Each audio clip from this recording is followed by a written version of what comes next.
तो भगवान कन्हैया को उसी समय अपने मित्र सुदामा की याद आ गई है।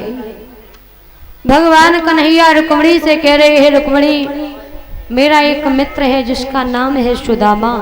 ये सुदामा जो है, ये सुदामा बड़ा गरीब है, क्योंकि एक समय की बात है कि महाराज सुदामा और कृष्ण जब गुरु सांदीपन के यहाँ पर विद्या ग्रहण करने के लिए जाते हैं, विद्या ग्रहण करते हैं। एक दिन का जिक्र है कि सुदामा जो है ये जंगल में इधर उधर घूम रहे हैं, तो सुदामा के पैर में एक कांटा चुभ जाता है।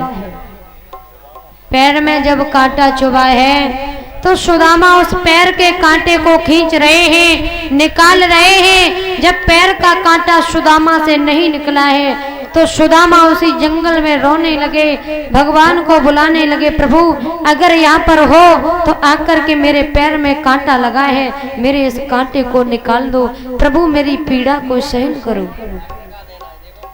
भगवान कन्हैया के कानों में जैसे ही दर्द भरी आवाज पड़ी है, कन्हैया ने जैसे ही सुना है कि इस जंगल में हमें लग रहा है कोई हमें बुला रहा है, तो भगवान उसी सुदामा के पास में गए। भैया सुदामा तुम हमें बुला रहे थे?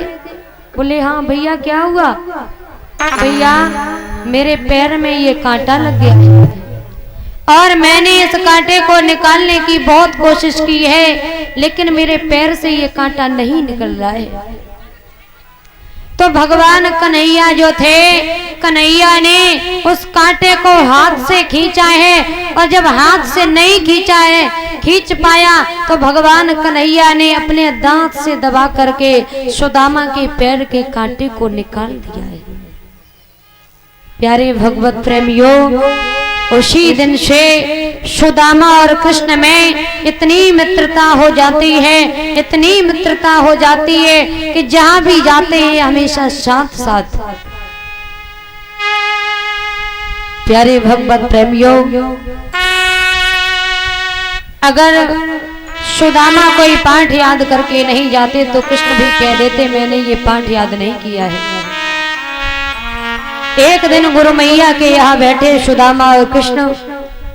गुरु मैया ने सुदामा को बुलाया, बेटा सुदामा भोजन बनाने के लिए घर में ईंधन नहीं है, ऐसा करो कृष्ण और तुम दोनों भैया मिलकर के जंगल में चले जाओ, लकड़ियों को तोड़ के लाओ। गुरु मैया ने थोड़े से चना जो थे ये एक पोटली में बांध दिए और बांध करके सुदामा को दिए और कहा है बेटा सुदामा जब भी भूख लगे तो दोनों भाई मिल बांट करके खा लेना। लकड़ियों को तोड़ने के लिए सुदामा और कृष्ण दोनों भाई जंगल में गए हैं। तो कन्हैया ने कहा है भैया सुदामा तुम नीचे खड़े हो जाओ और मैं वृक्ष के ऊपर चढ़ जाऊंगा, मैं लकड़ियों को तोड़ के डालूंगा, तुम उन लकड़ियों को इकट्ठी करते रहना।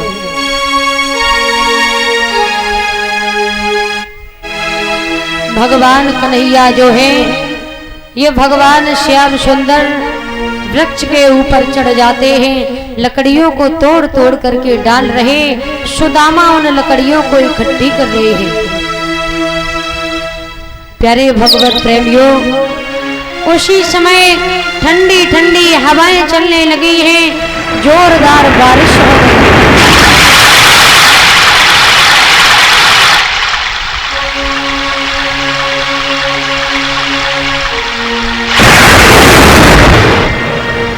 बिजली गिड़गिड़ाने लगी है।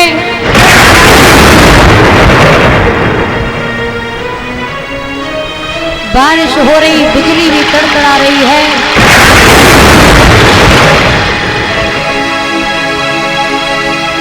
इतनी बारिश हुई है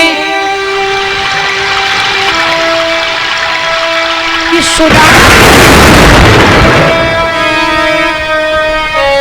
और कृष्ण जो थे ये दोनों ठंड के बेचारे, ठंड के मारे दोनों बेचारे सिकुड़ जाते हैं। सुदामा को जब भूख लगी है तो सुदामा ने वही चना निकाले जो गुरु मैया ने दिए थे, चनों को निकाला है और सुदामा धीरे धीरे चनों को खाने लगा है। कन्हैया ने सुदामा से कहा है, भैया सुदामा क्या खा रहा है, हमें भी भूख लगी है, हमें भी दे दो।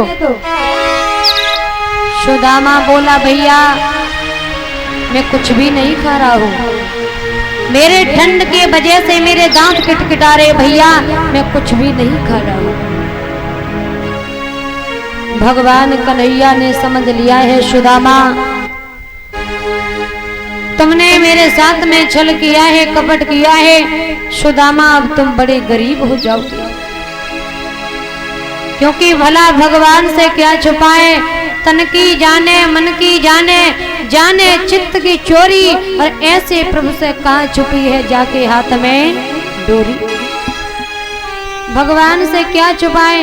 लोग जब कोई कार्य करते हैं तो ये सोच रहे हैं कि मैं ये कार्य करने जा रहा हूँ, कोई देख तो नहीं रहा है।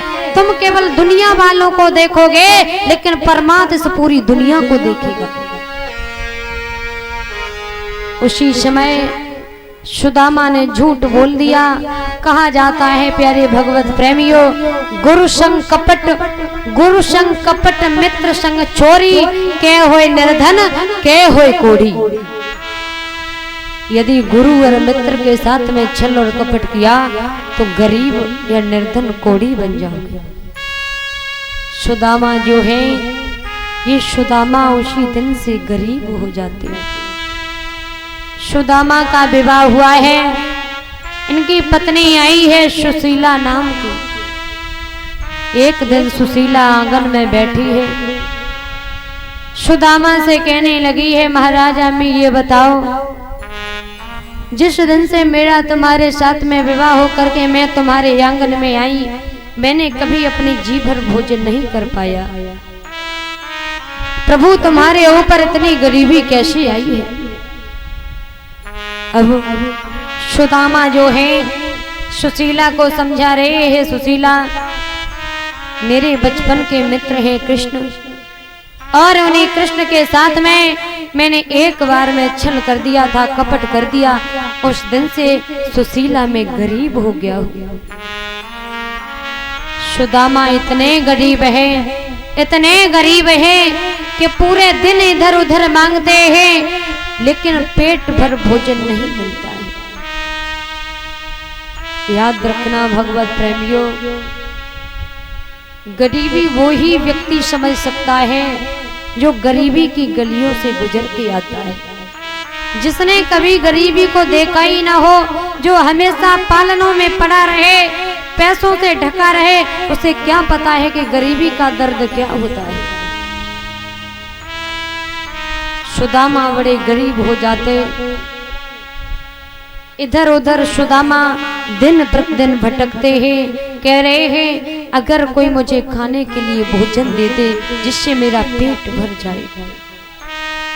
पूरे दिन भर मांगते, कोई मठा देता है तो कोई नमक देता है, कोई नमक देता है तो कोई मठा देता है, लेकिन पेट भर भोजन नहीं होता है।